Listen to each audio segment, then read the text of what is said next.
Hola, ¿qué tal? Qué gusto saludarles desde Guadalajara, Jalisco, en México. Mi nombre es Jennifer Zamora para Legislamérica Informa. Y en información, Hugo Mota ha sido nombrado como el presidente del Congreso en Brasil. Veamos la nota completa. A Câmara dos Deputados do Brasil inicia o ano com um novo presidente. Proclamo eleito presidente da Câmara dos Deputados para o biênio 2025-2027, o ilustre deputado Hugo Mota.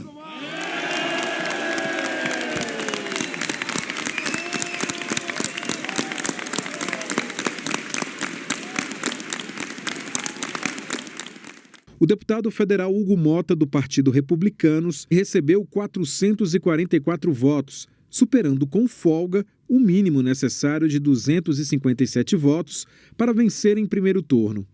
Hugo Mota foi nome de consenso em 18 dos 20 partidos políticos que estão na Câmara dos Deputados, evidenciando sua capacidade de transitar entre diversas correntes políticas. Em seu primeiro discurso na presidência da Câmara, o deputado Hugo Mota afirmou que a agilidade na prestação das contas públicas e a transparência serão fundamentais para uma maior aproximação do parlamento com a população. Temos hoje tecnologias nas plataformas digitais capazes de acompanhar em tempo real cada centavo despendido por todos os poderes. Porque este parlamento, responsável que é pelo orçamento, como determina a Constituição, não oferecer à sociedade uma plataforma integrada de todos os poderes, todos, para que os brasileiros e as brasileiras possam acompanhar todas as despesas em tempo real de todos os poderes. Transparência total a todos. A sociedade brasileira agradece. Ele também fez uma defesa à democracia. Repetiu o gesto do presidente da Assembleia Nacional Constituinte e deputado federal Ulisses Guimarães na promulgação da Constituição em 1988, de levantar o texto sob aplausos do plenário. Não há democracia com caos social. Não há estabilidade social com caos econômico. Defenderemos a democracia porque defenderemos também as melhores práticas e as melhores políticas econômicas para defender a paz nos lares dos brasileiros, sobretudo os que mais precisam. Defender a estabilidade econômica é defender a estabilidade social. Ainda no plenário, o novo presidente antecipou quais serão as pautas prioritárias nos próximos 2 anos. A Câmara tem a preocupação com a economia, nós vamos ter sempre essa pauta como uma prioridade e queremos, além da pauta econômica, poder discutir segurança pública, sustentabilidade, transição energética, educação, saúde, distribuição de renda, geração de emprego, podemos discutir a inteligência artificial, ou seja, termos um parlamento com uma agenda em que a nossa atuação, o nosso dia a dia, seja um dia a dia produtivo e eficiente em favor do país. Logo nas 2 primeiras semanas na presidência, Hugo Mota fez acenos aos novos prefeitos e novas prefeitas. Anunciou a instalação de uma comissão especial na Câmara dos Deputados para analisar a proposta que permite o parcelamento de dívidas dos municípios brasileiros. Esse tema é urgente e necessário para que os gestores que acabaram de assumir seus mandatos possam conduzir suas administrações com tranquilidade e com os olhos voltados para as questões mais prementes para a população. Es momento de ir con Guillermo Navarro en Chile, quien nos tiene la información acerca de la nueva reforma en pensiones para las y los trabajadores.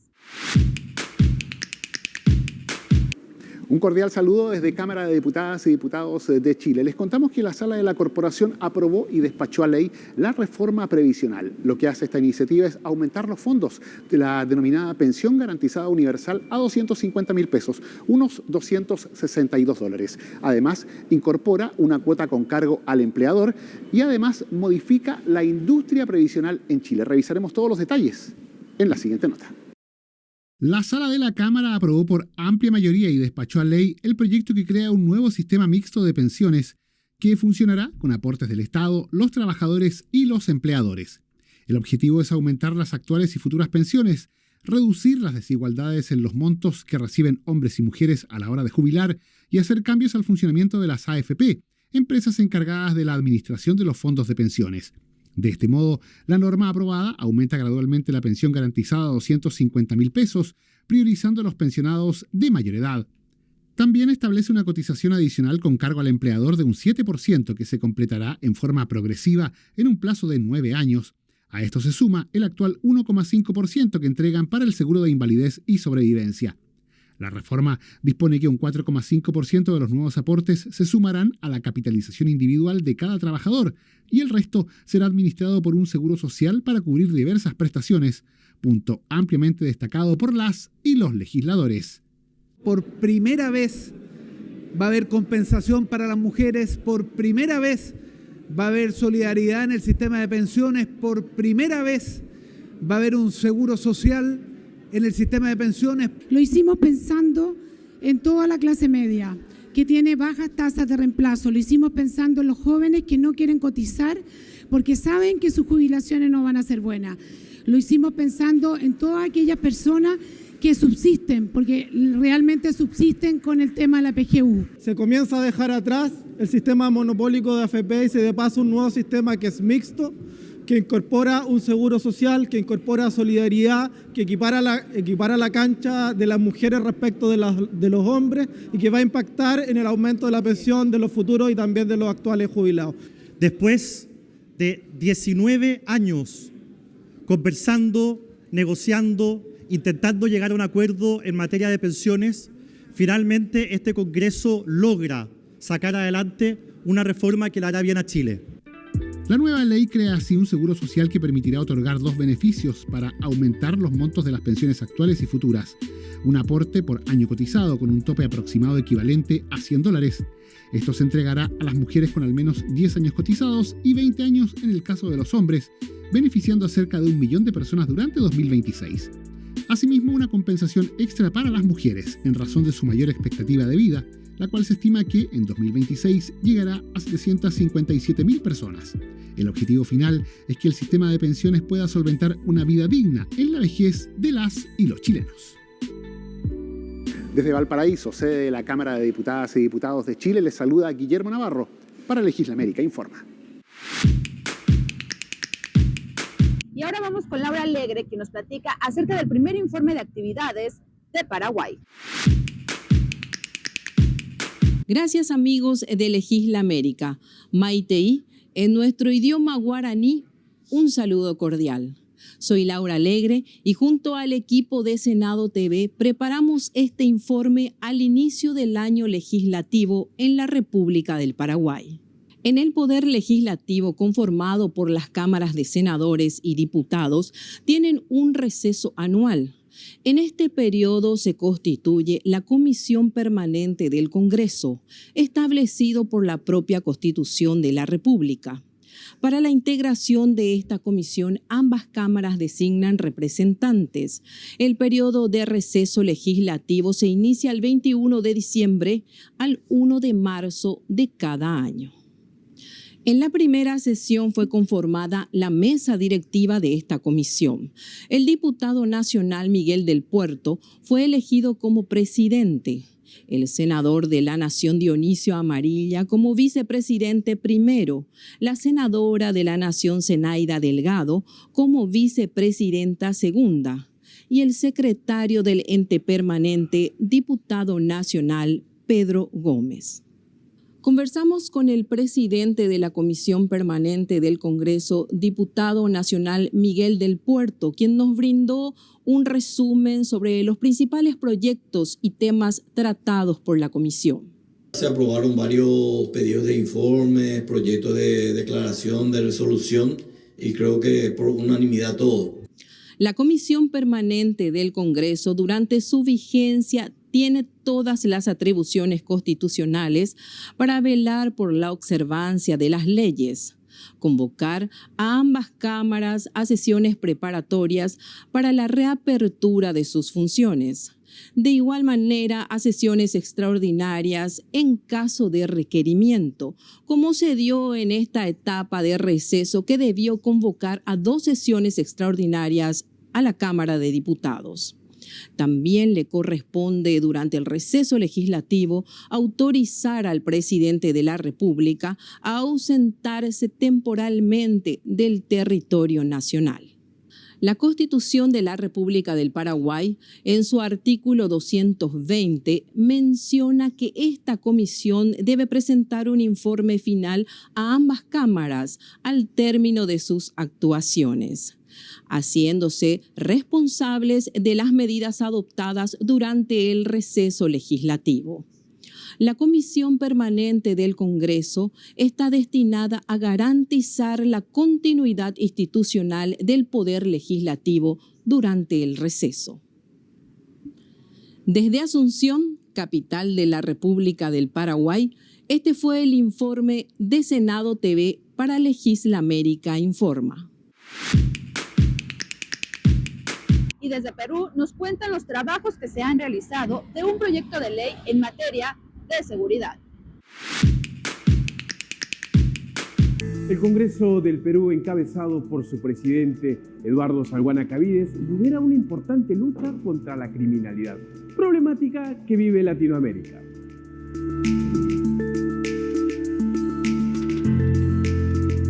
El martes 11, viernes 14 y martes 18 de febrero se realizaron reuniones de trabajo con participación de las comisiones de Justicia, de Defensa Nacional y de Seguridad Ciudadana y con representantes del Poder Judicial, la Fiscalía de la Nación, Ministerios de Justicia, del Interior y de Defensa, de la Defensoría del Pueblo, gremios empresariales y especialistas.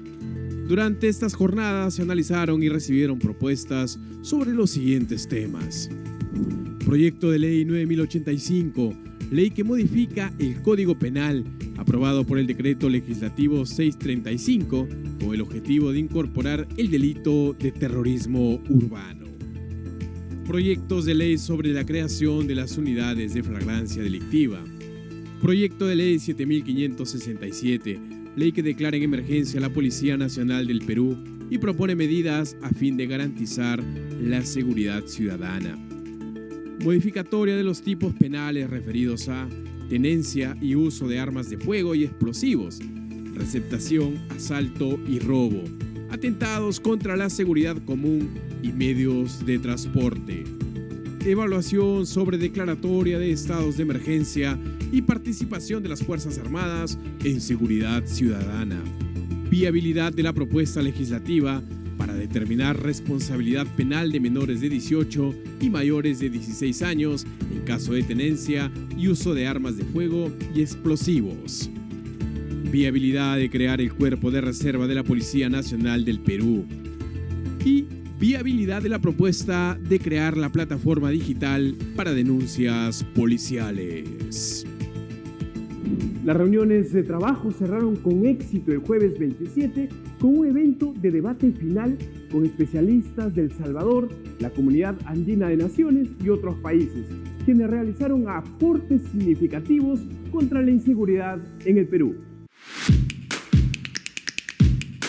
En la Ciudad de México nos platican acerca de una reforma que tiene que ver con los espectáculos taurinos. Les platico que el pasado martes 18 de marzo, el Congreso Capitalino aprobó importantes reformas relacionadas con los espectáculos taurinos en la Ciudad de México y les platico de qué va. El primer día de sesiones de la tercera legislatura del Congreso de la Ciudad de México fue recibida una iniciativa ciudadana preferente que en principio buscaba prohibir la realización de espectáculos públicos y privados con animales, específicamente las corridas de toros. Después de que el Instituto Electoral validara las más de 27,000 firmas de personas que apoyaron esta iniciativa, el Congreso de la capital inició el proceso para el análisis y discusión. La iniciativa fue turnada a la Comisión de Puntos Constitucionales e Iniciativas Ciudadanas. A esta discusión se sumó la propuesta de la jefa de gobierno de la Ciudad de México, Clara Marina Brugada, quien sugirió que las corridas de toros siguieran sucediendo, pero sin violencia. El gobierno de la Ciudad de México impulsa una propuesta regida en los siguientes principios. 1. Se prohíben las corridas de toro con violencia. 2. Se crea la figura jurídica el espectáculo taurino libre de violencia, que posibilitará la continuación de las actividades en la Plaza de Toros bajo nuevas reglas. Reconocer a las más de 27,000 personas que firmaron este dictamen y quienes nos tienen el día de hoy aquí. Ustedes pasarán a la historia no solamente por este tema de regulación, que ya era una deuda histórica que se tenía, sino porque todas las fuerzas políticas logramos construir en torno a la ciudadanía, y me parece que ese es un buen ejemplo y es un muy buen avance que hay que celebrar. De esta forma, después de varios meses de análisis, fue el pasado 18 de marzo cuando subió al Pleno del Congreso de la Ciudad de México el dictamen presentado por la Comisión de Puntos Constitucionales e Iniciativas Ciudadanas. Yo creo que son momentos históricos no solamente para la capital, sino para el país entero. Es el entender que tenemos que evolucionar en la conciencia de tener que respetar los derechos de los seres vivos no humanos. Hemos hablado durante muchos años sobre este tema, pero hoy creo que la gente ya es más consciente. Y es un antes y un después, porque los políticos, aquellos que dudaban en apoyar este tipo de iniciativas, pues hoy saben lo que quiere la gente, saben este cambio de conciencia generacional que tenemos que hacer, y bueno, pues yo creo que van a ser mucho más sensibles a cualquier iniciativa que presentemos que tenga que ver con el maltrato animal. La sociedad organizada defendió todos estos ataques jurídicos y logramos de que se pudiera primero aprobar por el Instituto Electoral de la Ciudad de México las firmas, que tuvo 27,000 firmas, y después pues defender los amparos que intentaron meterse y las suspensiones que trataron de meter para que esto no llegara al lugar que hoy tenemos. Es la primera vez en la historia que un dictamen de tauromaquia subía al Pleno. Iniciativa ciudadana, imagínate lo que representa. Creo que el tiempo nos dará la razón al comprobarles que ganando terreno muchas veces no necesitamos frenarla de tajo, sino solito las personas van teniendo o dejando de tener ese interés hacia este tipo de actividad. Lo vimos con los circos, lo hemos visto con otros tipos de espectáculos que ya no son rentables para, digamos, el promotor, no solamente en México, sino en algunas partes del mundo. Así, con 61 votos a favor fue aprobada la reforma que prohíbe la realización de espectáculos taurinos con violencia. ¿Pero qué quiere decir esto? Con la reforma queda prohibido el uso de objetos punzantes que dañen al toro. También queda prohibido matar al toro durante y después de la corrida. Se protegerán los cuernos del toro y al término del espectáculo, este será devuelto sin lesiones y se evitará su sacrificio. Con esta reforma, el Congreso de la Ciudad de México ha dado un paso firme hacia la eliminación de cualquier tipo de violencia en contra de los animales, no solamente en la capital, sino en el resto del país. Es momento de ir a una pausa, pero ya volvemos con más información desde Guadalajara, Jalisco, en México.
Gracias por continuar con nosotros, ya estamos de regreso en Legislamérica Informa y es momento de pasar con Sansar TV, quien nos cuenta la historia acerca de las mujeres sobre el Parlamento de la India.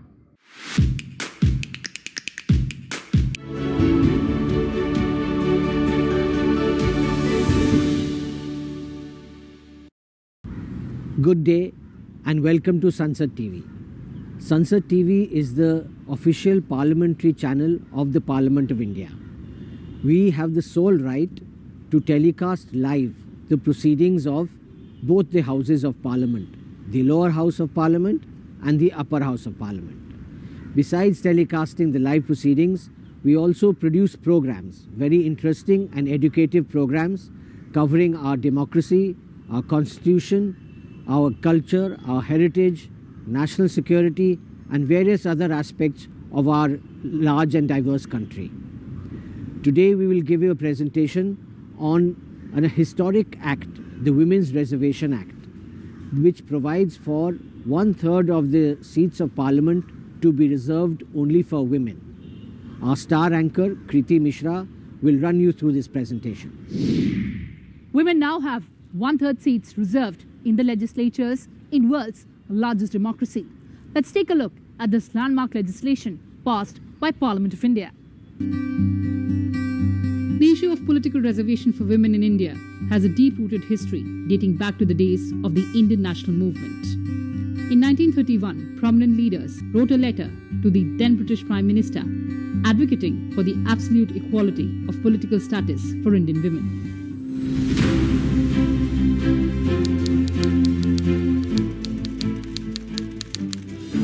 At the midnight, a new awakening for Bharat.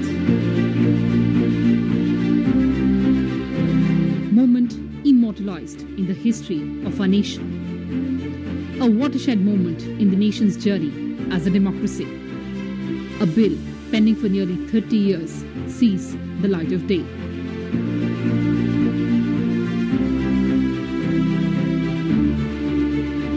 Paves way for era of stronger representation and women-led development.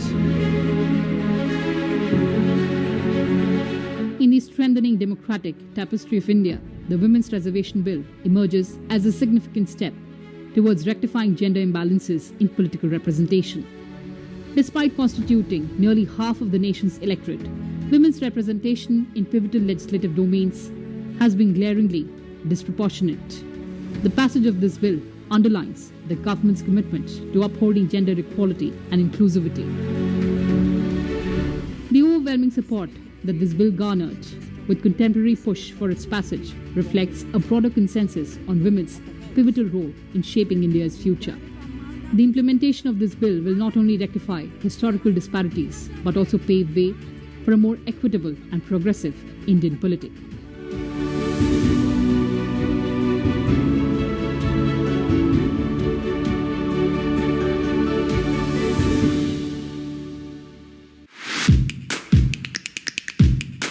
Y en Parlatino TV están de manteles largos, pues celebran el 60 aniversario del Parlamento Latinoamericano y Caribeño. Veamos la nota completa.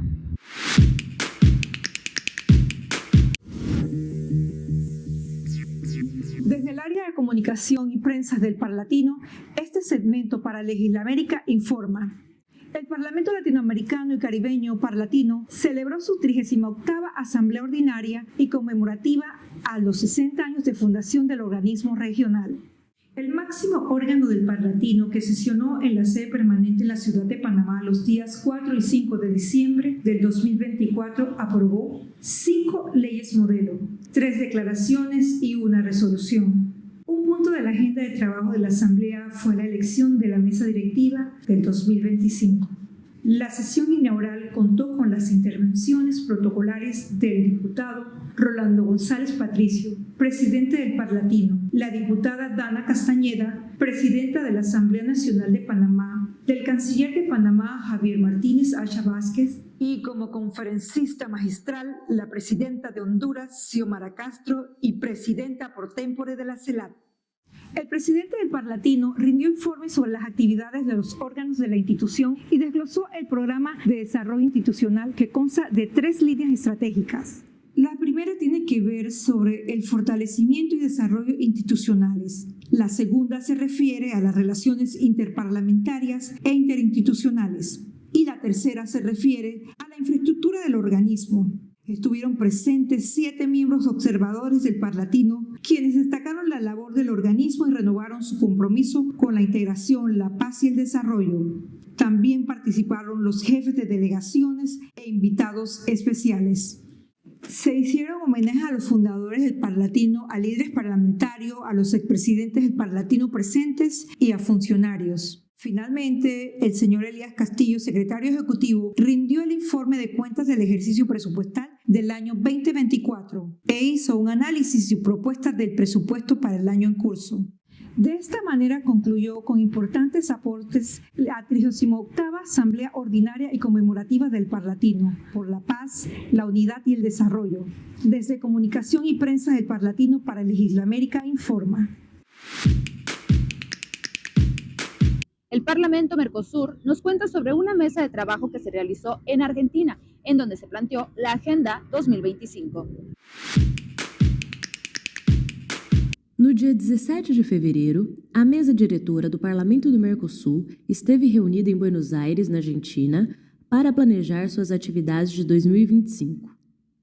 A reunião foi presidida pelo parlamentar Arlindo Chinaglia, do Brasil, onde foram discutidas estratégias para fortalecer a integração regional e a cooperação interparlamentar. A agenda de trabalho para 2025 contempla negociações externas com a União Europeia, Vietnã e outros parceiros estratégicos, além do impulso a projetos como a Hidrovia Paraguai-Paraná e o Corredor Bioceânico. Também foi realizado um importante encontro com a Comissão de Relações Exteriores e Culto da Câmara dos Deputados da Argentina, com o objetivo de fortalecer a cooperação interinstitucional e debater sobre os principais desafios em política externa e diplomacia regional. Aqui falamos de Mercosul, falamos de Parlasul, falamos da Acordo União Europeia e Mercosul, falamos também da mudança que ocorre no mundo a partir da presidência de Trump nos Estados Unidos. O início do ano também esteve marcado pelo trabalho da Missão Eleitoral Internacional do Parlasul durante as eleições gerais do Equador, realizadas dia 9 de fevereiro de 2025. A missão do Parlasul entregou seu informe preliminar ao Conselho Nacional Eleitoral do Equador e estará presente no segundo turno, que será realizado no mês de abril. Terminar en Ecuador nuestra misión del Observatorio de la Democracia en las elecciones generales de Ecuador. La culminamos con la entrega del informe a las autoridades del CNC, un informe preliminar, y es así como resulta que en abril Ecuador tendrá su segunda vuelta para definir quién será el presidente que guíe los destinos de Ecuador. Este foi o informe do Parlamento do Mercosul para o Legislamérica Informa. Y el Parlamento andino nos cuenta sobre los avances de los estatutos migratorios que se han realizado hasta la fecha. El Parlamento andino avanza en la actualización del Estatuto Migratorio Andino en cumplimiento del mandato realizado por la Presidencia pro tempore de la Comunidad Andina, a cargo de la República de Colombia. Esta propuesta busca fortalecer los derechos y garantías de los ciudadanos comunitarios y extracomunitarios en materia de movilidad, residencia, trabajo, entre otros derechos, respondiendo a las necesidades actuales de la región. Para esto se ha tomado como base el texto trabajado por la Comisión Primera de Política Exterior, Relaciones Internacionales y Diplomacia Parlamentaria, el cual contiene una serie de proposiciones para reformar el Estatuto Andino de Movilidad Humana, primer marco normativo aprobado por el organismo en el año 2015.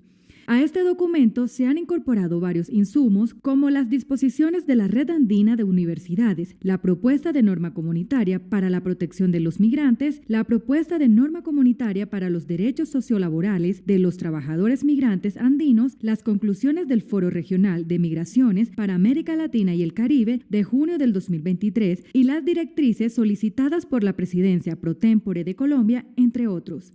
El objetivo es consolidar un documento con diferentes propuestas que contribuyan a actualizar el Estatuto Migratorio de la CAM emitido en 2021. Este será debatido durante las sesiones ordinarias del Parlamento andino en marzo, el cual, una vez sea aprobado, será enviado a la actual presidencia pro tempore de la Comunidad Andina. Y en Ecuador se realizaron las votaciones de quienes serán los nuevos asambleístas. Saludos amigos de Latinoamérica. El pasado 9 de febrero los ecuatorianos acudimos a las urnas para elegir nuevos asambleístas. 2 partidos políticos obtuvieron la mayoría de curules. ¿Cómo se configurará el próximo periodo legislativo y qué retos se plantean? Les comentamos. La Asamblea Nacional para el periodo 2025 refleja una fuerte presencia de la Revolución Ciudadana y del movimiento oficialista Acción Democrática Nacional ADN, consolidando un nuevo mapa político con rostros conocidos y nuevas figuras. Uno de los nombres más destacados es el de Anabela Asín, madre del presidente Daniel Noboa, quien presidiría la primera sesión de la Asamblea Nacional por encabezar la lista más votada. De acuerdo a los datos del Consejo Nacional Electoral, la Revolución Ciudadana contaría con 67 curules y ADN con 66. Pachacutic obtendría 9 y el Partido Social Cristiano 5. Lo restante se divide en alianzas y movimientos locales. Se va a ver afectada la fiscalización por el tema de la no composición de mayorías calificadas y sobre todo por la misma presentación de juicios políticos que van a obedecer a A o B sector político y ahí van a verse estancados a lo mejor esa labor de fiscalización. El oficialismo presenta como nuevos rostros en la legislatura a exministros que renunciaron para postularse como legisladores, entre ellos Nils Olsen, exministro de Turismo, Sade Frichi, de Ambiente, Andrés Gushmer, de Deportes, Esteban Torres, de Gobierno, y Diana Jacome, asesora presidencial. Dado que la nueva mayoría legislativa se define con al menos 76 votos, tanto ADN como Revolución Ciudadana necesitarán alianzas con los bloques minoritarios para impulsar sus agendas.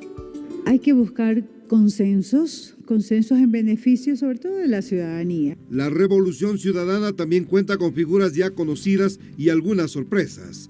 Ricardo Patiño, exministro de Relaciones Exteriores, retorna a la política como asambleísta por Guayas. Otros nombres con trayectoria en este movimiento son Roberto Cuero, exgobernador del Guayas, Liliana Durán, Victoria de Sintonio y Paola Cabezas. Hay que soñar entre todos para solucionar los grandes conflictos que tenemos hoy por hoy y dejemos de estar preocupados. Mira quién es mayoría, quién tiene mayoría, quién tiene minoría. Mientras ADN y Revolución Ciudadana dominan la nueva asamblea, otros partidos han perdido fuerza. Para Legisla América Informa, reportó desde la televisión legislativa del Ecuador, Clever Aranda. Desde el canal del Congreso de la Unión en México, nos tienen información en el marco del Día Internacional de la Mujer. Soy Olimpia de Gouges, activista francesa. Escribí en el año de 1791 la Declaración de los Derechos de la Mujer y de la Ciudadana, la cual inicia con la siguiente pregunta: hombre, ¿eres capaz de ser justo? Una mujer te hace esta pregunta. La igualdad de derechos para las mujeres ha sido una lucha de siglos. En México se ha materializado en las últimas décadas en la norma máxima el derecho a la igualdad sustantiva de las mujeres, igualdad en la percepción de salarios y la eliminación de las violencias en razón de género. Hacemos desde esta tribuna, la más alta de la República Mexicana, un homenaje a aquellas mujeres valientes que dieron su vida, prácticamente sus años, por tener esta igualdad que hoy seguimos exigiendo. Todas llegamos hasta aquí como resultado de nuestro trabajo, de nuestras batallas e ideales. Las mujeres del mundo conmemoramos este día para hacernos visibles, para que se reconozca nuestra relevancia en la historia de la humanidad y en especial para recordar los logros de las mujeres que lucharon. En el marco del 8 de marzo, las diputadas y senadoras mexicanas reconocieron la necesidad de vencer obstáculos, romper los techos de cristal e insistir en que ninguna mujer o niña sufra violencia o discriminación. Fue así que las propias legisladoras dieron voz a testimonios de las propias mujeres. Por primera vez tenemos una mujer presidenta y qué bueno que llegó la presidenta. Pero no llegamos todas. Todos los días 11 mujeres no llegan a su casa, porque antes de poder hacerlo, las asesinan por el solo hecho de ser mujeres. Soy una mujer trabajadora a nivel federal. Fui víctima de discriminación, acoso laboral, y violencia psicológica por parte de mis superiores. Aun cuando gané los concursos para un ascenso, este fue negado porque mi superior me consideró incapaz para desempeñarlo. Trabajé 5 días a la semana. Durante un año, entonces, se me hizo fácil hablar con mi empleadora sobre mis vacaciones y que mi aguinaldo estaba pendiente todavía. Ella me dijo que no daba aguinaldo, pero con la reforma a la ley del IMSS le pedí que me inscribiera. Como parte de las acciones del Congreso mexicano, se determinó que el 2025 es considerado como el año de la mujer indígena para reivindicar sus derechos de manera transversal. Desde Canal del Congreso México, para Legislaméricas, informó Elizabeth Robles. Y es momento de ir contigo, Juan Pablo Estrada, en Costa Rica, quien nos tiene información de los temas que se están tocando a raíz de algunos ataques de prensa que se han vivido. Bienvenidos a la Asamblea Legislativa de Costa Rica. Soy Juan Pablo Estrada y este es nuestro informe para Legislamérica. El presidente del Congreso, Rodrigo Arias, criticó los ataques que la prensa ha sufrido en los últimos meses en nuestro país, al tiempo que reafirmó su compromiso con el fortalecimiento de la libertad de expresión y de prensa. Así lo hizo ver ante personeros de la Sociedad Interamericana de Prensa, con quien sostuvo una reunión para analizar el clima de trabajo de los medios de comunicación en Costa Rica. Arias fue claro en advertir el peligro que significa debilitar a la prensa y la importancia de fortalecer la democracia. La conversación también fue para reconocer la situación que está pasando en nuestro país, en donde hoy día ese respeto a la libertad de la prensa no se está dando como ha sido tradicionalmente en Costa Rica, y creemos que es uno de los síntomas de las cosas que no deberían estar sucediendo y que deberíamos estar los poderes de la República sentados con mucha humildad, viendo a ver cómo se logran solucionar todavía los graves problemas que tenemos. El presidente de la Sociedad Interamericana de Prensa, José Roberto Dutris, agradeció al jerarca del Congreso el haberlo recibido para compartir las preocupaciones que se tienen en torno a la libertad de prensa en Costa Rica.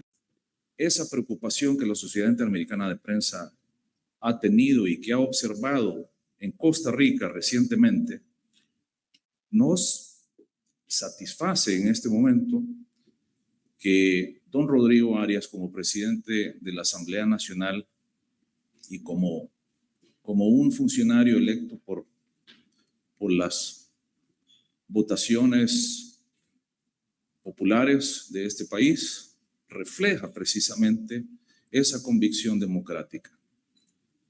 Creemos de que si hay un respeto en ese sentido de no castigar o no premiar a determinados medios de comunicación con dedicatoria, como lo estamos viendo en este momento, las cosas deberían de ir como siempre en Costa Rica, un país modelo de la democracia y de respeto a la libertad de expresión. El diputado Rodrigo Arias fue invitado a firmar las declaraciones de Chapultepec y de Salta, compromiso en las que se resaltan los valores de la libertad de prensa y de expresión y se condenan las concesiones de publicidad estatal como instrumento para premiar o castigar a medios de comunicación. Desde la Asamblea Legislativa de Costa Rica les informó Juan Pablo Estrada para Legislamérica. Y desde Bogotá, Colombia, nos cuentan sobre la preocupación que tienen las y los colombianos sobre la inseguridad que se vive en dicho país. Hola, desde Bogotá les informo que el Congreso colombiano está preocupado con el deterioro de la seguridad nacional. La presencia de grupos armados ilegales asociados al narcotráfico y a la minería ilegal se han convertido en un desafío para las fuerzas militares en la retoma de sus territorios. En el Congreso se anuncian debates de control político al nuevo ministro de Defensa.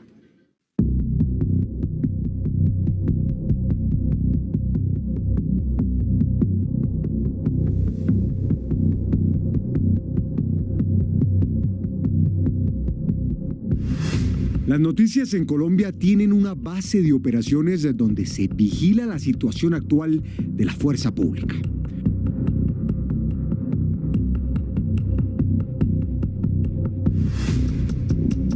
En medio de la crisis del Catatumbo se hizo oficial un documento de las fuerzas militares donde manifiestan no contar con los recursos necesarios para afrontar esta problemática en el noreste del país. Un ejemplo es la falta de mantenimiento de los helicópteros, que son determinantes en las operaciones militares.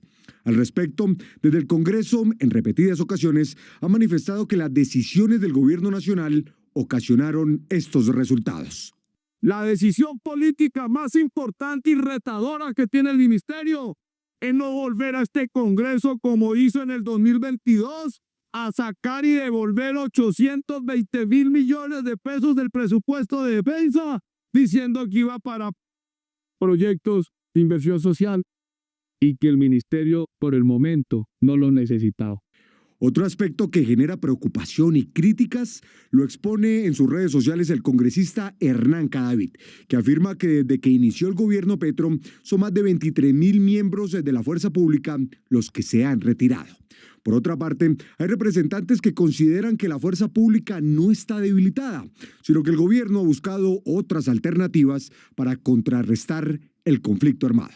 Estimaba que para esta época ya deberían haber avanzado las negociaciones de paz, especialmente con el ELN, pero no fue así. Entonces lo que hay que hacer es reactivar esas fuerzas militares en las condiciones en que siempre han estado. Que el tema de fondo también tiene que ver con el presupuesto general de la República, que amerita una ley de financiamiento, una ley tributaria. Recordamos que tras decisiones del gobierno de Estados Unidos se suspendió la operación de helicópteros Black Hawk, al igual que se congelan los recursos para algunos programas del acuerdo de paz. El Congreso de nuestro país avanza también en el trámite de importantes leyes como la que endurece las sanciones penales en contra del maltrato animal y la penalización de la práctica de la zoofilia. Desde Bogotá, Colombia, informa para Legislamérica Natalia Gómez. Iniciaron los trabajos del Congreso Nacional, llevándose a cabo una ceremonia de apertura en el Senado de Brasil. Fevereiro é mês de início dos trabalhos no Congresso Nacional. Em 2025, a cerimônia de abertura do ano legislativo foi realizada na primeira segunda-feira do mês, com a presença de representantes dos 3 poderes aqui no Congresso Nacional, seguindo os ritos da democracia. A cerimônia de retomada das atividades legislativas começou do lado de fora do Palácio do Congresso, onde tropas das Forças Armadas se postaram no início da tarde para aguardar a chegada dos novos presidentes da Câmara dos Deputados e do Senado Federal. Mais cedo, o senador Davi Alcolumbre e o deputado Hugo Mota participaram da abertura do ano judiciário no Supremo Tribunal Federal e chegaram ao Congresso juntos, no mesmo carro. Ao som do hino nacional, tocado pela banda do Batalhão de Guarda da Presidência da República, foram hasteadas uma bandeira do Brasil em frente à Câmara e outra em frente ao Senado. E a bateria de campanha disparou uma salva de 21 tiros de canhão. Em seguida, o presidente do Congresso passou em revista as tropas e depois subiu a rampa ao lado do presidente da Câmara. Ladeados pelos Dragões da Independência, eles entraram no palácio pelo Salão Negro, onde foram recebidos por autoridades dos poderes legislativo, judiciário e executivo. Eles atravessaram o Salão Verde e seguiram direto para o plenário da Câmara, onde o senador Davi Alcolumbre abriu a sessão solene e inaugurou os trabalhos. O hino nacional foi tocado novamente, desta vez pela Banda Sinfônica dos Fuzileiros Navais.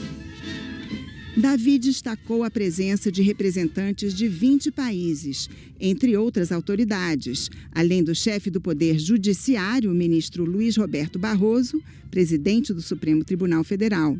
A mensagem do Poder Executivo foi trazida pelo ministro-chefe da Casa Civil, Rui Costa, mas alguns parlamentares protestaram a ausência do presidente da República. Me perdoem a manifestação, mas eu queria pedir,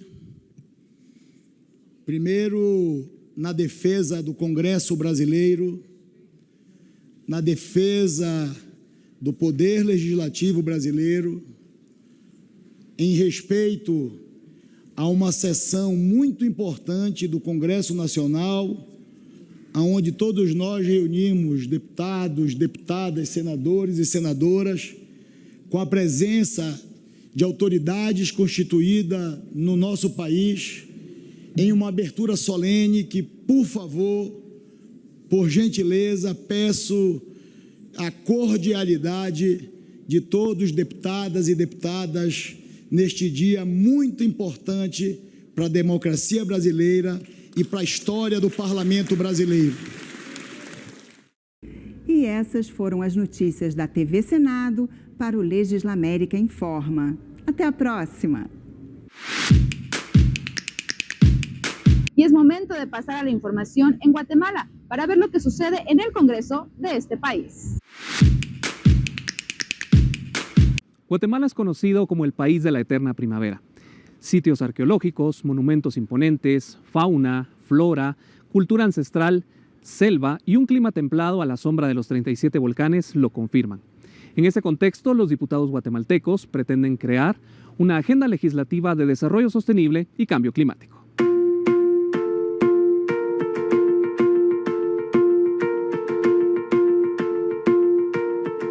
La diputada Karina Paz, primera secretaria de Junta Directiva del Congreso, presentó la Agenda Legislativa de Desarrollo Sostenible y Cambio Climático, que pretende mejorar el cuidado de la fauna y flora del país.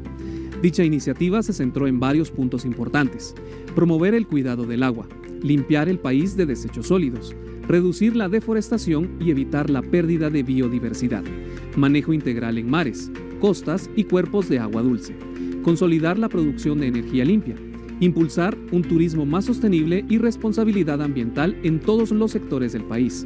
Además, en ese marco, la congresista presentó la iniciativa de ley para el cuidado y resguardo del arrecife Corona Caimán, que se localiza en el Caribe de Guatemala.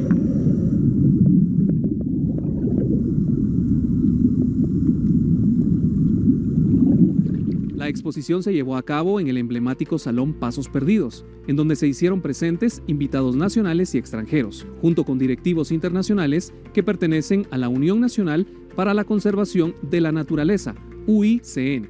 La primera secretaria expresó su satisfacción al recibir por primera vez en América a representantes del Consejo Internacional y poder presentar esta ambiciosa agenda legislativa que busca fortalecer el cuidado de la naturaleza, resaltando que durante el año 2024, el Congreso de la República, a través de la Comisión de Ambiente, Ecología y Recursos Naturales, ha dictaminado favorablemente más de 9 iniciativas a favor del medio ambiente, ya que persiste el compromiso de los legisladores guatemaltecos por la aprobación de leyes que impulsen la restauración del paisaje guatemalteco, la creación del Fondo Verde Nacional para ejecutar programas y proyectos ambientales y la recuperación de miles de hectáreas de áreas forestales que son parte elemental de esta agenda legislativa de desarrollo sostenible y cuidado ambiental.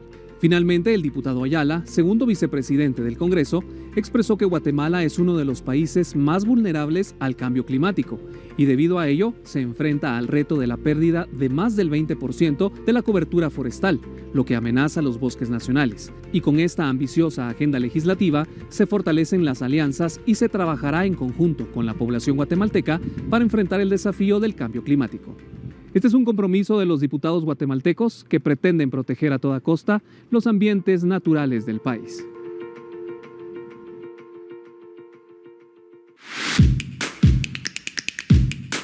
Y vamos ahora contigo, Valeria Cabello, quien nos tiene la información sobre la aprobación del proyecto que busca fortalecer al Ministerio Público en Chile.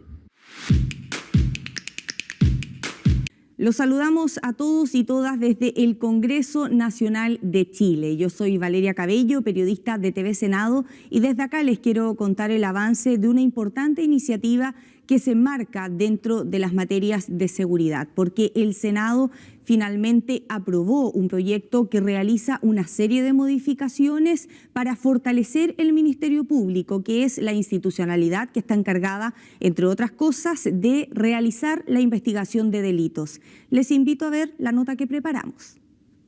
El aumento de nuevos hechos delictuales y crimen organizado en Chile motivó una agenda legislativa en el Congreso Nacional que prioriza proyectos de ley en materia de seguridad.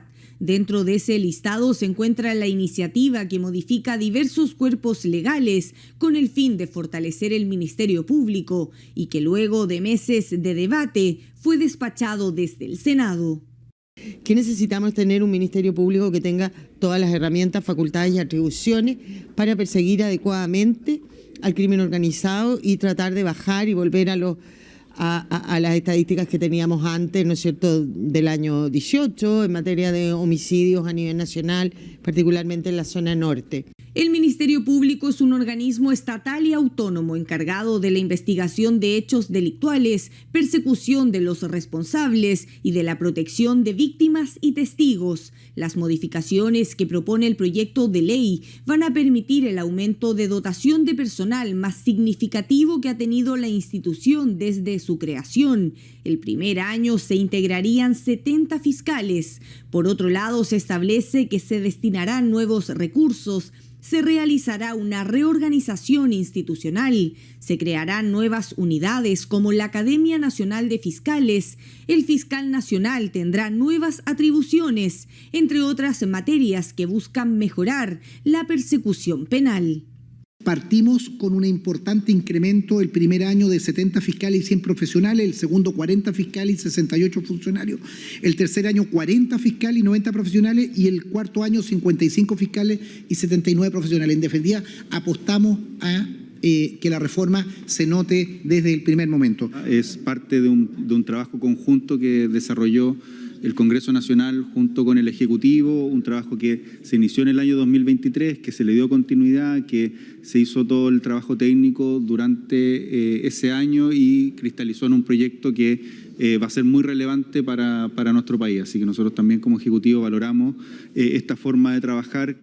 Luego de terminar su debate en el Senado, el proyecto de ley avanza a la Cámara de Diputadas y Diputados del Congreso Nacional para cumplir con el segundo trámite legislativo. Este proyecto también se complementa con otras iniciativas que están siendo tramitadas actualmente en el Senado, como por ejemplo la Fiscalía Supraterritorial y la creación del nuevo Servicio de Acceso a la Justicia y Defensoría de las Víctimas, que han tenido un avance importante en su tramitación. Desde el Senado de la República de Chile fue el reporte de Valeria Cabello para Legislamérica Informa. Hemos llegado a la parte final de Legislamérica Informa. Gracias a todas y a todos ustedes, porque sin su apoyo esto no sería posible. Soy Jennifer Zamora y nos vemos en una próxima emisión. Saludos desde Guadalajara, Jalisco, en México.